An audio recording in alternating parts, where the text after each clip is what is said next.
నూతనంగా కార్పొరేషన్లో విలీనమైన 6వ వార్డులో ఉన్నాం మనం. గతంలో ఇది బొమ్మకల్ జీపీగా ఉండేది, గ్రామ పంచాయతీగా. సో ఇక్కడ కాంగ్రెస్ అభ్యర్థిగా కపిల్ ఉన్నాడు 6వ వార్డులో. ఈరోజు క్యాంపెయినింగ్ చేయడంలో ఈరోజు ఆర్టీఎం మెంబర్ రాహుల్ గారు కూడా ఉన్నారు. అన్నగారు నమస్తే. నమస్తే అండి, నమస్కారం. ఎలా కొనసాగుతుంది క్యాంపెయినింగ్, గడప గడపకి ప్రచారం ఎలా?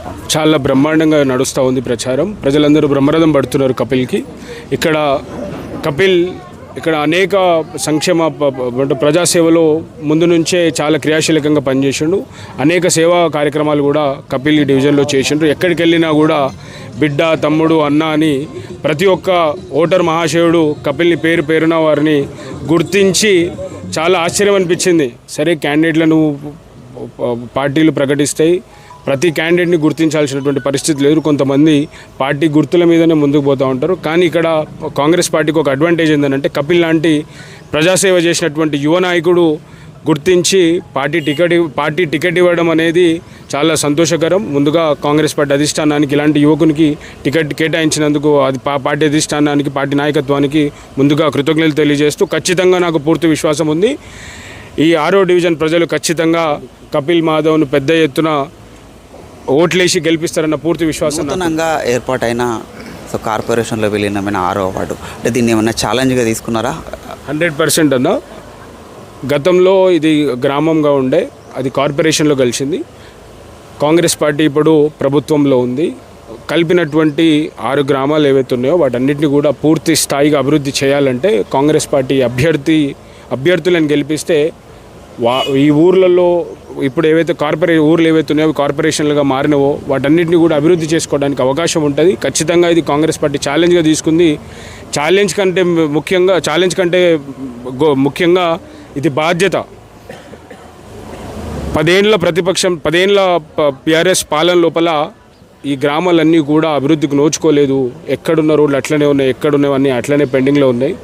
ఖచ్చితంగా ఈ గ్రామాలన్నీ అభివృద్ధి చెందాలంటే వీటన్నిటిని కార్పొరేషన్లో కలపాలన్న ఒక సదుద్దేశంతోనే కార్పొరేషన్లో కలపడం జరిగింది. వీటిని అభివృద్ధి చేసేటువంటి బాధ్యత కాంగ్రెస్ పార్టీ ఖచ్చితంగా తీసుకుంది. సో అట్లాగే ఏదైతే కార్పొరేటర్ అభ్యర్థి ఉన్నాడో కపిల్ గారు ఉన్నారు, కపిల్ మాధవ్ మిడిదొడ్డి, సో 6వ వార్డు. నమస్తే. నమస్తే. మీరు అంటే రాజకీయంలో ఇది ఫస్ట్ టైమా లేదంటే గతంలో రాజకీయ అనుభవం ఏమన్నా? మా కుటుంబ నేపథ్యం రాజకీయ అనుభవం ఉంది. దాంతోపాటు 10 సంవత్సరాలుగా నేను ప్రజాసేవలో పదవున్నా లేకున్నా ప్రజల్లో ఉన్నా. దాని ద్వారా ఈరోజు కూడా నాకు ఈ పార్టీ నన్ను గుర్తించి ఈ కాంగ్రెస్ పార్టీ అభ్యర్థిగా నన్ను ప్రకటించినప్పటికీ నాకు ప్రజల్లో ఆల్రెడీ ముందు నుండే ప్రతి ఒక్క ఓటర్ కూడా నేను వారికి సుపరిచితమే. దాంతోపాటు ప్రజలందరూ కూడా విశ్వాసం ఉంది.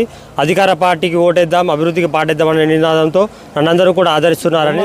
ప్రధానమైన సమస్య లారీ అసోసియేషన్ వల్ల అక్కడ ఉన్న పార్కింగ్ సమస్య వల్ల కానీ ఇప్పటివరకు దాదాపుగా చౌరస్తాలో 27 మంది కుటుంబాలు రోడ్డు పాలయ్యాయి.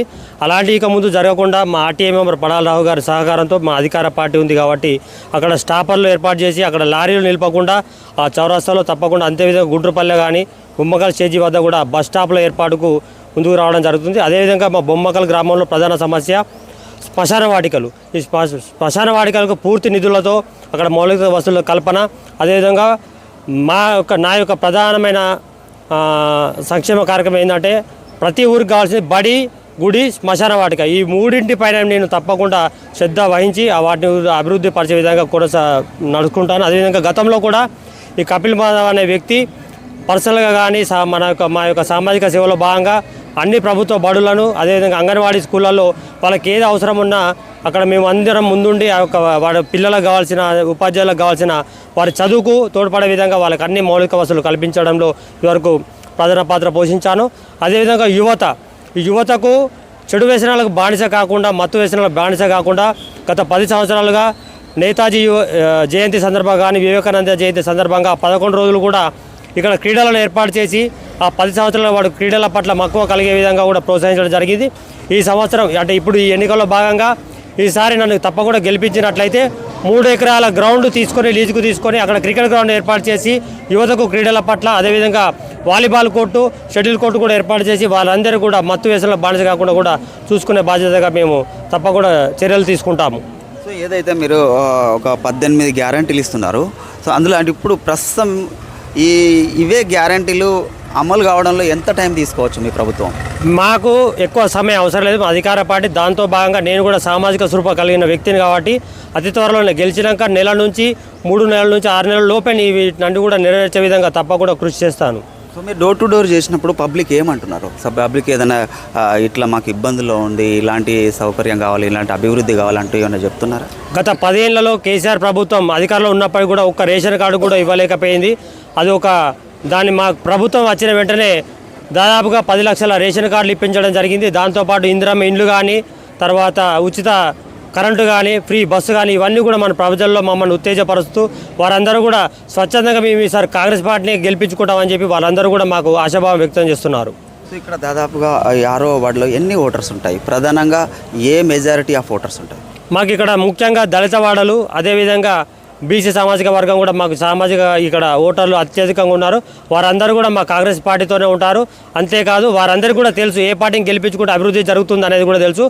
గతంలో ఇప్పటి వరకు కూడా ఈ ఎలక్షన్లు జరిగినప్పటి నుంచి ఎమ్మెల్యే ఎంపీ కానీ ఇప్పటి వరకు కూడా బండి సంజయ్ గారు కానీ, ఎమ్మెల్యే కమలాకర్ గారు కానీ ఇప్పటి వరకు కూడా బొమ్మకల్ గ్రామంలో అడుగుపెట్టలేదు. ఒక అభివృద్ధి కార్యక్రమాన్ని కూడా వారు చేపట్టలేదు.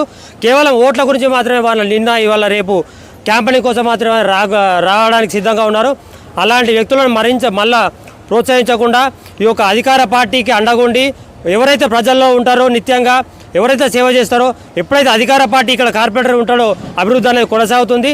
దయచేసి ఓటర్లందరూ కూడా గుర్తించి కాంగ్రెస్ పార్టీ చేకూర్తుపైన మీ బలమైన ఓటు వేసి నన్ను భారీ మెజారిటీతో గెలిపించాల్సిందిగా కోరుకుంటున్నాను.